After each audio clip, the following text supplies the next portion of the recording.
nonton, selamat datang di Pra TV Channel.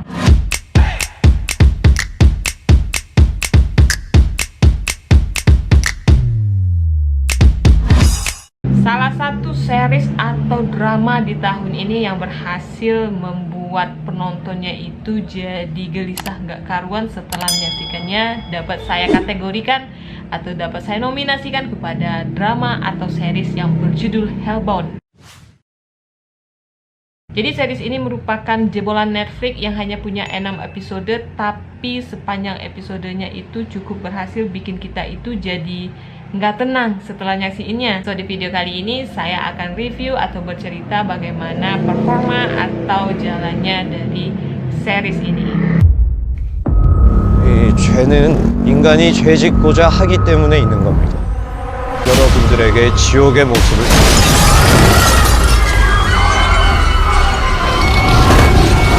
Jadi kisahnya itu menceritakan kisah takdir ya, takdir kematian. Tapi takdirnya ini diceritakan setiap orang itu akan langsung masuk neraka melalui sebuah fenomena yang cukup mengerikan lewat monster raksasa yang sangat-sangat mengerikan, di mana monster ini nantinya akan menyerang, mencabik-cabik, bahkan mengambil raga sampai yang tersisa hanya tulang belulang dari orang-orang yang sudah mendapatkan titah. Titah ini tuh kalau kita sederhanakan bisa berupa apa ya? Berupa pengumuman nih. Pengumuman jadwal kematian orang tersebut langsung masuk neraka gitu. Nah, si monster ini akan menyerang sampai dapat. Jadi nggak mungkin rasanya bagi setiap orang yang sudah mendapatkan titah itu untuk lari, apalagi menyelamatkan diri. You can imagine. Nah, jadi apa yang diceritakan oleh Hellbound ini sebenarnya adalah hal yang sangat dekat atau sesuatu yang cukup dekat dengan circle manusia yang pada akhir dari kehidupannya itu nanti akan dihadapkan oleh dua keputusan ya, apakah mereka nanti itu akan masuk neraka atau masuk surga. Jadi menurut saya walaupun genre dari series ini adalah fantasi, tapi secara logika itu masih dapat kita terima dengan akal sehat gitu, karena mereka berhasil membuat sebuah cerita mengcombine antara fantasi dengan realita gitu. Di samping itu series ini juga memperlihatkan betapa tidak berdayanya manusia ketika sudah digariskan takdir ke dirinya gitu kan.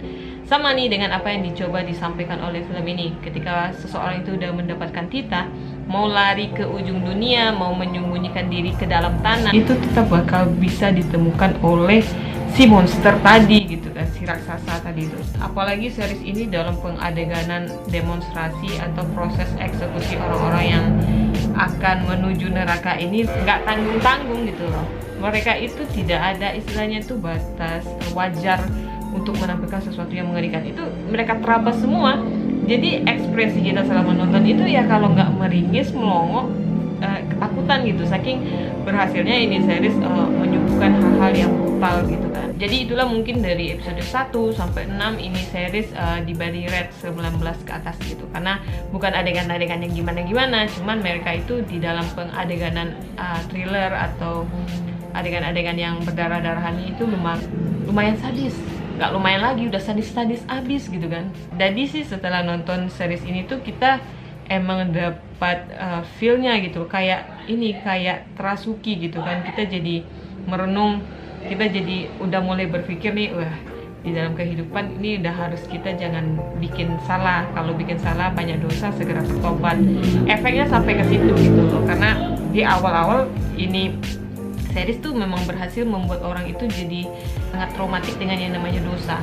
Karena dengan berdosa aja di dunia ini udah disiksanya minta ampun kayak gitu. That's maybe hal yang positif sih yang ditangkap dari series ini sebelum dia masuk menuju episode-episode selanjutnya yang bikin sebuah cerita yang jadi memutar balik lah gitu. Jadi kalau kalian pernah nonton series dari OCN yang berjudul Save Me, bercerita tentang mengenai sekte agama sesat, nah si Hellbound ini juga mengkombinasikan nih fenomena tadi dengan ajaran-ajaran seperti itu. Nah jadi di series ini tuh ada organisasi-organisasi keagamaan yang bernama Kebenaran Baru dan si Arrowhead ini, yang tugasnya itu sebenarnya dalam porsi film ini menambah kesan chaos, sehingga Hellbound ini tidak hanya series fantasi yang bergenre thriller yang memakai unsur monster-monster, melainkan ada sesuatu hal yang men-trigger kita untuk bisa nonton jadi bisa relate dengan keadaan sekitar gitu. Jadi ini semacam like an issue di dalam permasyarakatan sekarang yang coba diangkat di dalam sebuah series gitu. Nah, kebenaran baru ini kan memanfaatkan keputusasaan masyarakat, melobi kepercayaan rakyat melalui paham-paham agama gitu. Jadi mereka-mereka yang hopeless nih dengan keadaan ditambah dengan iman yang lemah itu sangat-sangat rentan untuk jadi target dari si kebenaran baru ini, yang walaupun sebenarnya dia itu tidak tahu menahu dengan fenomena ini. Orang-orang ya jadi bisa terinfluence dengan apa yang mereka ajarkan. Makanya ketika hadir suatu organisasi yang bernama Sodo, sebuah organisasi yang kontra dengan si kebenaran baru ini, di mana fungsinya dia adalah menyadarkan orang-orang yang ada di Korea itu, ini membuat series dari Hellbound ini mulai menarik tuh. Tingkat menariknya itu udah mulai nambah gitu kan.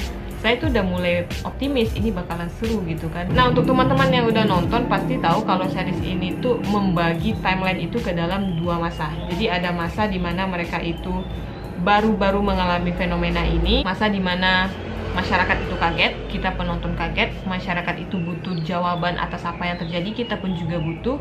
Namun sayang di babak pertama dari series ini, hal-hal yang sepertinya menjadi tempat untuk menjabarkan jawabannya itu tidak dijabarkan dengan baik. Paruh pertama dari series ini tuh menurut saya hanya menjadi apa ya, paruh untuk meneror-neror kita gitu loh. Nah, harapannya kita itu kan di masa selanjutnya itu adalah bagaimana kelanjutan dari si karakter-karakter yang pernah terlibat di paruh pertama. Tapi nyatanya mereka mengganti semua gitu loh dengan membuat sebuah topik baru yang akan menjadi PR sampai series ini tuh berakhir gitu kan. That's okay gitu kan. Cuman balik lagi, harusnya Hellbound ini dengan potensi yang sudah baik dari awal itu kan, harusnya ditutup dengan penjelasan yang setidaknya kalaupun tidak semuanya menjawab, minimal ada alasan gitu loh. Karena kan di sini kita tuh nggak diberitahu gitu kan kenapa orang-orang ini terpilih, malah disebutkan mereka itu punya dosa. Dan saya yakin semua orang yang ada di dalam series ini berdosa semua gitu kan. Nah, mungkin itu sih yang menjadi kekurangan dari series ini gitu kan. Dari cerita itu we need explanation gitu loh. Walaupun dia bakalan lanjut ke season selanjutnya, tapi setidaknya ada lah ya sesi dimana mereka ini mulai memberikan clue-clue, oh ternyata ini yang menyebabkan mereka ini terpilih untuk dieksekusi masuk neraka. Jadi kesimpulannya, Hellbound ini adalah series Netflix yang beda lainnya ya. Jadi cukup enjoying sih sebenarnya nonton, walaupun di teror ya, seperti di teror gitu. Ini tuh semacam thriller psikologis gitu kan. Jadi dia tuh menimbulkan efek trauma lah gitu untuk kita yang nonton, walaupun traumanya bukan dalam artian ya gimana gitu, tapi kayak kepikiran gitu kan. Nah, si Hellbound ini bagus gitu. Oke teman-teman semua, mungkin itu aja sih review singkat saya untuk series yang berjudul Hellbound ini. Terima kasih banyak yang udah nonton video ini sampai akhir. Jangan lupa like video ini kalau misalnya teman-teman suka, dan juga subscribe channel ini dengan cara klik tombol yang bertuliskan subscribe atau langganan di bawah itu. Jangan lupa untuk klik. So I think enough for today. Thank you so much for watching.